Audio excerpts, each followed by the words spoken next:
Alright, today I want to talk a little bit about dagger fighting.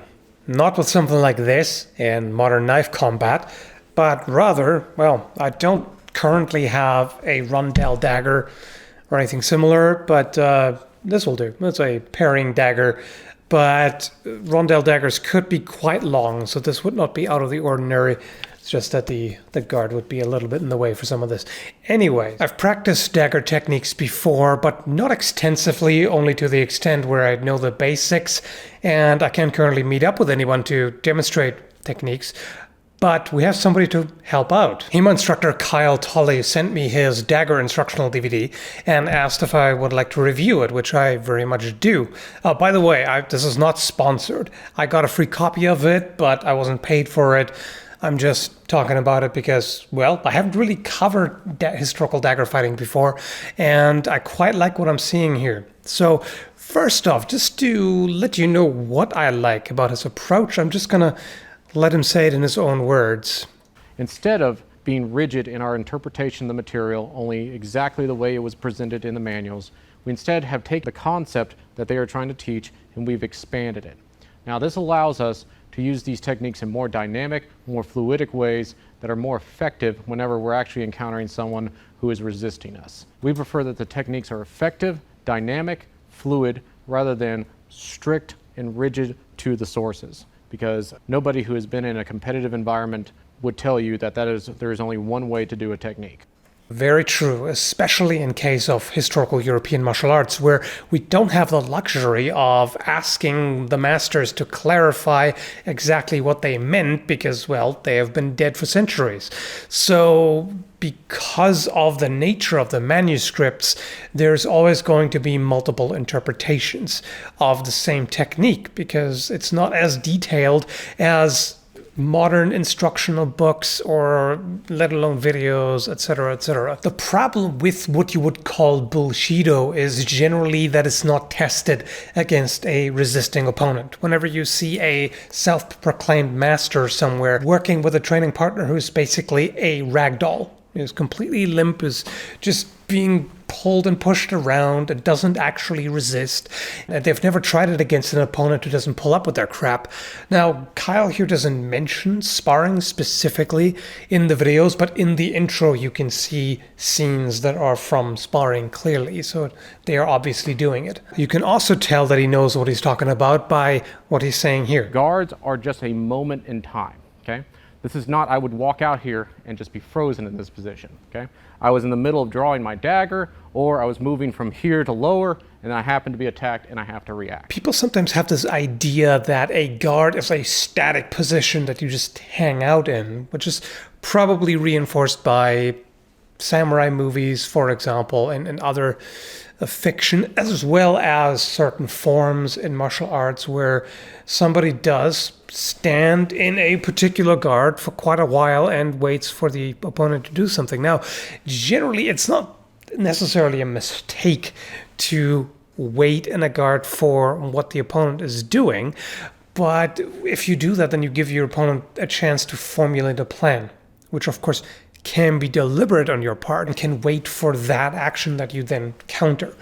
But in general, it's much more dynamic than people sometimes think. You want to switch between guards to keep your opponent guessing, and also just to move naturally, to and from, sideways, etc., not just be a sitting duck, basically. Dagger is along the natural waist, pointing toward the enemy. In later centuries, more the 16th century Renaissance, we're going to be a longer stance, and the dagger is going to be more forward toward the knee. There's an example of how he describes the guards, or wards, or stances, or whatever you want to call it. Different people use different terminology. Here's an example of a defensive action. Notice how she's stepping offline? That's what I like to see. Footwork supporting the action. Notice how her arm is fully extended. Notice how she's driving the weapon up. She doesn't just catch it in the air, she's pressing it. Again, this is what I like to see, because sometimes you see some, especially in modern knife defense, there are a lot of charlatans, and sometimes you see some really dubious stuff that would never ever work. Things that are too static, things that are not structurally sound. The point here is that if you actually extend your arm, now you're relying on the entire skeletal structure. You're not simply trying to stop them with muscle power. If you keep it extended, everything is connected. Your arm connects through a solid structure to your shoulder and your body and your legs, so you can hold against it with your entire body weight, not just with your arms. Feed me angle 1, I just caught it in the air. Notice how my arm gives? So as she goes, I need to drive it out to the side a little bit with my momentum. That's another part of it. One pillar of defense is footwork, another is body structure, a third is meeting force with force or redirecting force. If I don't have a weapon in my offhand, I might as well use it, okay? So, as she feeds me angle 1, I'm going to step into it, and I'm going to do the vertical grip with 2 hands now. This can be used to make up for any strength advantage that the opponent may have, but it's also just overall a stronger defense. 1 arm versus 2 arms is obviously going to be more effective at stopping the attack. Notice that I'm breaking her balance here, okay? Because then I can follow up with something. That's a good point. Again, one of the reasons why things don't work sometimes. Sometimes when a beginner tries a grappling maneuver or a throw, takedown of some kind, they sometimes don't succeed because they haven't actually compromised the opponent's structure yet. If the opponent is in a good solid stance, they can resist that. You can't just be pulling on them and expect to get anywhere. You need to first compromise their position some way, break their structure by applying force laterally, pushing when they're pulling when they're pushing, things like that to throw them off balance and have an easier time with follow-up techniques like that. Here's the other variant of that. So instead of grabbing with 2 hands like that, it's done in a scissor position. I have a feeling some martial arts practitioners among you might bristle at this and say, yeah, but wait a moment, what if the guy just comes in like this? Well, this is really just to show you the basic technique. So they have to do it in a very slow and easy to see way, in a controlled way. They can't just go full sparring and expect you to understand what the hell is going on. And second, you need to practice the technique in its idealized, clean form first, so you understand how it works, what the mechanics are behind it. And then, once you're competent enough at it, you can adapt it to the hectic chaos of actual combat. So yeah, in sparring, of course it's not going to look this clean. Obvious. But if you're really good at this, then you have a better chance of pulling that off in sparring. Plus, people too often expect an invincible technique. That's just a bit of a problem that I see over and over again. Whenever somebody sees a way to defeat a technique, they take that as, oh, this is bullshit, this doesn't work. No. There's a counter for everything. And there's a skill aspect to it. I mean, if 2 fighters both have practiced this art, dagger combat in this case, and they're both very good at it and both physically fit, yeah, guess what's going to happen? Sometimes one is going to win, sometimes the other is going to win. Basically, the difference between a viable technique and Bullshido is, for one, is it structurally sound, and 2, does it take tempo into account? The problem with a lot of stuff you see is they assume that they have like 5 times the action points the opponent has. So you often see a demonstration where the opponent does one thing very rigidly and statically, which, fair enough for a demonstration. But then the person demonstrating the technique goes 1, 2, 3, 4, 5, 6. That's not happening. Here, the most I'm seeing is 2 actions instead of against 1. To illustrate my point, here is a 2-step technique. That's the first step. You catch it and grab your own dagger.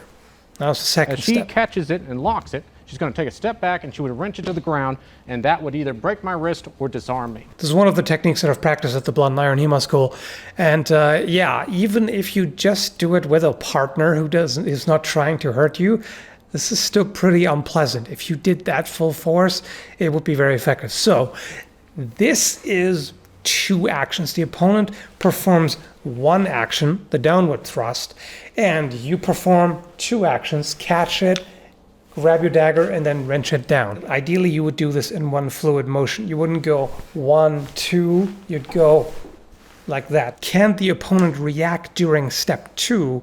Yes. And in fact, he shows the counter that can be done here. And I'm going to either come underneath or over the top and grip my own dagger, and I'm going to apply the scissor lock to her to break her lock open. So yes, unless the opponent hesitates, they can respond to what you're doing. That's just the nature of combat. But you really shouldn't assume more than 2 actions, in my opinion, for a particular technique, unless you're assuming an opponent's reaction. If you say you're going to do this, if the opponent reacts like that, you're going to do that, then you're going to do that. That's okay, but you cannot, for the opponent's single action, you cannot perform 4 or 5 consecutive actions in your demonstration. That's nonsense. So that's what I'd like to see. Here's another defense against a downward thrust. Now angle 4, notice I'm coming behind the dagger, and then I'm sweeping it off to the side. And here's the same thing done with the handle of the dagger while bracing the blade against the forearm. So that all makes sense. Again, in a real fight, it's not going to look that clean generally, especially if the opponent uses feint. Instead of performing one downward thrust, they could feint and come over to the other side. But as soon as you see that the thrust actually comes from the other side, now you can still use the technique that's designed to deal with this angle. The reason why I'm clarifying all this is because I've seen enough keyboard warriors respond to technique demonstrations to know what they generally tend to say. And there is, to the untrained eye, so to speak, it can be difficult to distinguish nonsense from an effective technique, depending on the demonstration. Because I don't want to fling the dagger into the wall as such 5 million times and go chasing it across the room, what I'm going to do is, as she feeds me the dagger, I'm going to catch it, I'm going to feed it down, and I'm going to grab it with my other hand. Obviously, that also has the advantage that now you have a dagger where you didn't before, in case of an unarmed defense. Here's one little nitpick I have. Right there, during the drill, he's passing the dagger back to her.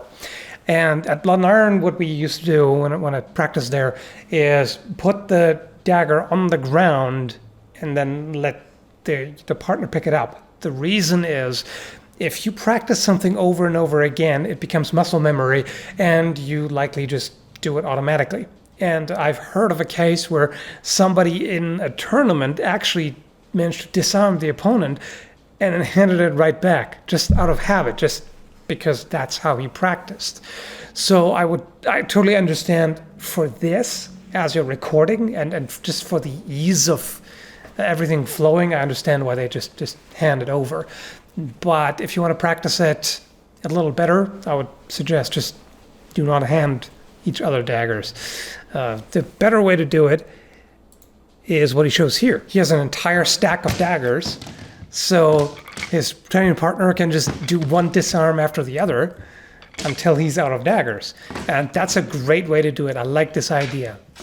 That's very well done, and it avoids the problem that I just mentioned. So there's a lot of really good material here. You can see plenty of interesting techniques, disarms, attacks, defenses of varying kind. There's a lot in this. And she's wearing plate armor. The elbow joint is where she's vulnerable. So I would dig the dagger into this section right here. There's plenty of dagger fighting meant to be used in full plate armor because you have limited access points, so to speak, with a blade. The joints are either going to be unprotected or have mail, which is, of course, not as resistant to thrusts as plate is. This technique right here shows the brutality of historical dagger fighting. This is not a gentle lock or anything. This is an arm break. This is supposed to be done in a very quick motion. Just snap the entire arm over the shoulder and just break it in half, basically. Here's a good example of the back and forth that can happen. Attack, defense, grapple to control the arm, throw in response. There's another technique that I've done in class myself, and it works. If you do it well, again, there is a window of opportunity so to speak, during which, and right here, this is where the opponent can respond. If you're quick enough and the opponent doesn't know what's going on and hesitates, you get it. If they resist, you gotta come up with something else or possibly overpower them, because it's again 2 hands versus 1. There's also volume 2, by the way, which has better camera quality. This is 60 FPS. The volume 1 is 24 FPS. So this is even better. I mean, you can see the demonstrations clearly either way. It's not a problem. But yeah, volume 2 is better with the higher frame rate. So yeah, I really like what I'm seeing here. I would definitely recommend checking this out. Obviously, if there's pandemic restrictions, you can't meet up in groups and practice that way, but you might be able to practice with a family member or a friend who is within your personal bubble, things like that. And this is the kind of material that you can use to practice with. I'm also going to leave a link to Purple Heart Armory in the description down below, where you can get practice daggers and fencing masks and things like that. He talks about that as well in the DVD and plenty of other things. So yeah, thank you, Kyle. It's definitely interesting to check it out. And I'm just going to give you 2 thumbs up. Good material. So hope you found it interesting, everybody. Thanks for watching and have a good one.